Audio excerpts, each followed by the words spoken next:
Starting a company, for me, is a lot like jazz. When you get started, you really have no idea what you're doing. You really just have confidence in yourself. Maybe it's the product, maybe it's the team, but you really just have that confidence that keeps you going. It's a lot like jazz. For the greats, when they get started in the music, they really have no idea how it's going to end. They get started and really just have a belief in their own ability to navigate through what's next. And then for the greats, it ends up with a beautiful product. 5 years ago, I was broke. I had a lot of debt. I had no customers. Things weren't looking too good. So I was pitching my company to a bunch of the local VC firms, and one of them ended up being Plug and Play Tech Center. They were starting their own food innovation platform where they invest in food companies and introduce them to large corporations. So I came to the group about 5 years ago now, pitching my own company, and they would not invest in me. They wouldn't touch me. But the owner, Saeed, he offered me a job.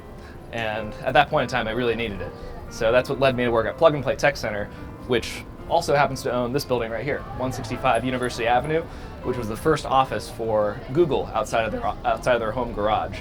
So little did Larry and Sergey Brin know that 2 decades later they would have a $1 trillion company now called Alphabet. I'm a big granola guy, but that's really not the reason I run the company. I run Ladera because I believe that entrepreneurship is the ultimate form of self-expression. As opposed to painting with a brush and paint, with entrepreneurship, you have money, you have a team, you have a product, and the result is very tangible. So what's beautiful about entrepreneurship is you have all these resources at your disposal. You have the money, you have the team, you have the product, you have the brand, and you can use all these tools to craft this world around you.